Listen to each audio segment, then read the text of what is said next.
आज मैं आपको बताऊंगा राजस्थान करंट जीके के बारे में। नंबर एक तो क्या बताऊंगा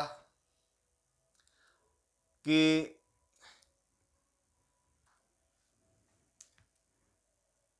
भारत सरकार ने राजस्थान के किस गांव को टूरिस्ट विलेज घोषित किया है।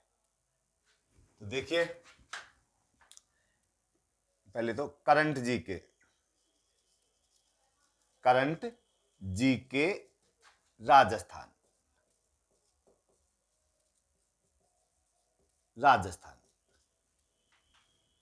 दो चीजें बताऊंगा आज मैं आपको इसके बारे में। नंबर एक, आपसे पूछा जा सकता है कि हाल ही में भारत सरकार ने राजस्थान के किस गांव को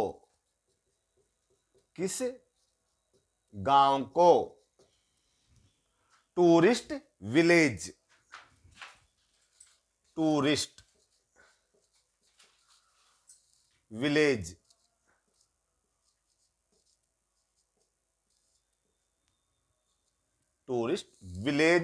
घोषित किया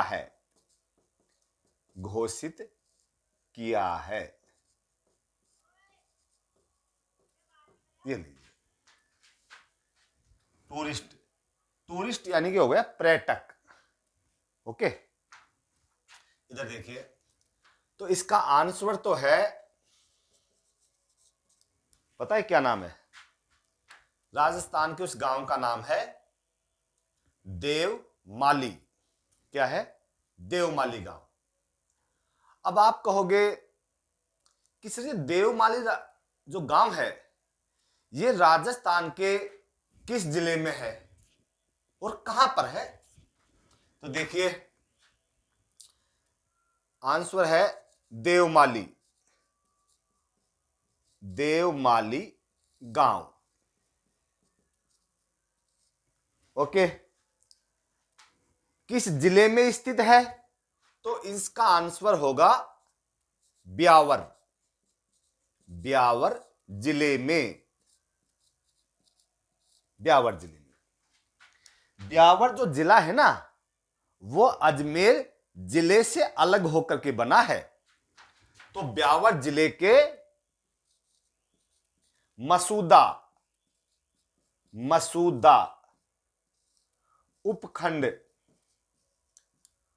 उपखंड से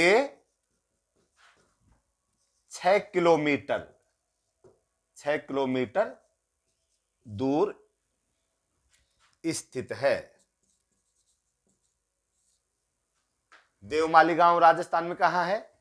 ब्यावर जिले के जो मसूदा उपखंड है ना, उससे 6 किलोमीटर दूर है। ओके सर, अब देखिए, जो ये देवमाली गांव है इसके बारे में कुछ खास बातें बताता हूं। खास बातें क्या है? देखिए, खास बातें किसके बारे में? देवमाली गांव। नंबर एक, जो ये गांव है देवमाली, इसमें सारे घर कैसे हैं? बताओ कैसे हैं? सारे घर कैसे हैं? कच्चे हैं। केवल 2 ही चीजें हैं, वो है पक्की। सर, ये 2 चीजें कौन कौन सी हैं? नंबर एक तो है जो भगवान देवनारायण का मंदिर है ना, वो पक्का है। और नंबर 2, जो शिक्षा का मंदिर है, स्कूल, ये पक्की है। बाकी सारे घर कैसे हैं? कच्चे। ओके, अब देखिए खास बातों में, सारे घर कच्चे हैं। और इस गांव में कितने घर हैं सर? लगभग हैं 350। कितने घर हैं? लगभग 350 घर हैं। तो सारे घर कैसे हैं? कच्चे हैं। ओनली दो चीजें क्या हैं? दो चीजें क्या हैं? दो चीजें पक्की हैं। ये दो चीजें कौन सी हैं सर? अभी बताया था मैंने आपको। नंबर एक, भगवान देव नारायण का मंदिर, ये पक्का है। और दूसरा क्या बताया था? शिक्षा का मंदिर, शिक्षा का मंदिर, स्कूल, ये क्या है? पक्की। ठीक है। और दूसरी विशेषता देखिए, एक तो सारे घर कच्चे हैं, और दूसरी विशेषता, एक बॉलीवुड मूवी है, बॉलीवुड फिल्म, कौन सी है सर? जोली LLB 3 की जो शूटिंग है वो भी इस देवमाली गांव में हुई है। बॉलीवुड फिल्म जोली LLB 3 की शूटिंग भी इसी गांव में हुई है। ठीक है ना। और एक चीज और है, अगर आनंद आ रहा है आपको पढ़ने में, तो मैं आपसे ये रिक्वेस्ट कर रहा हूं कि इन वीडियो को अपने फ्रेंड सर्किल, रिलेटिव्स, उनमें ज्यादा से ज्यादा शेयर करें, ताकि सभी को इनका फायदा मिले। फालतू की 10 वीडियो देखने से बढ़िया है काम की एक वीडियो देखी जाए।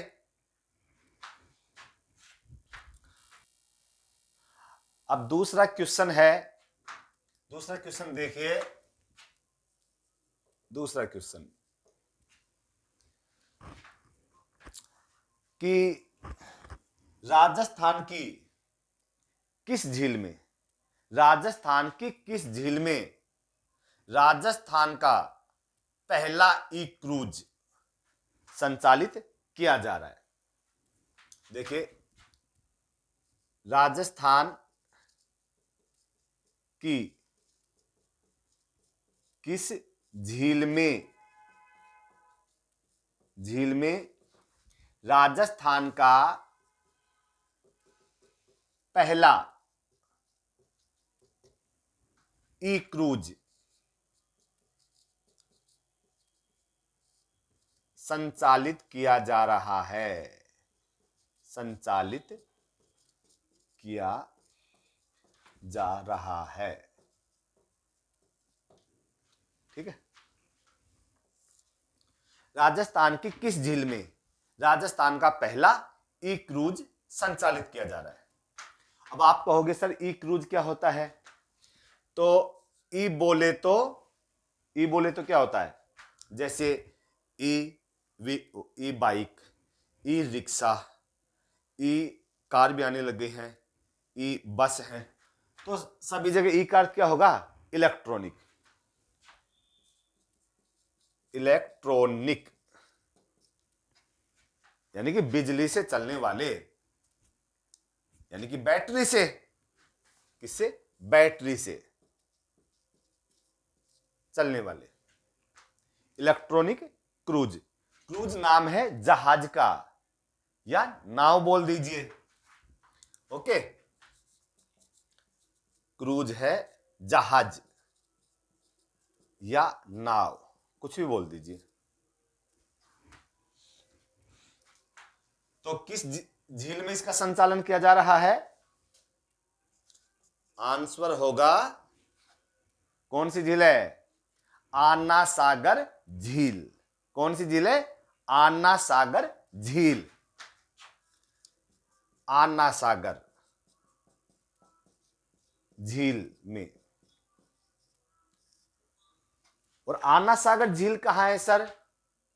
तो यह है अजमेर में, अजमेर में है। ओके। और आपसे कोई यह पूछ ले ये झील बनवाई किसने? किसने बनवाई थी ये झील? तो आपका आंसर होगा अर्णोराज ने। अर्णोराज ने। देखो याद करने का ये सरल सा तरीका बताता हूं आपको मैं, और वो है triple A. Triple A, okay. देखो ट्रिपल ए, नंबर 1 ए, 2 और 3, ये भी याद हो जाएंगे आपके। ए बोले तो आना सागर, ओके। ए बोले तो अजमेर, और ए बोले तो अरणो राज्य। आना सागर, और कहां है तो ए बोले तो अजमेर में। किसने बनवाई? ए, अरणो राज ने, ओके। अब मैं आपको जो ये ई क्रूज है इसकी कुछ विशेषता बताता हूं। विशेषताएं, विशेषताएं देखिए, जो ई क्रूज है ये 2 मंजिला है। कितने मंजिला है? 2 मंजिला।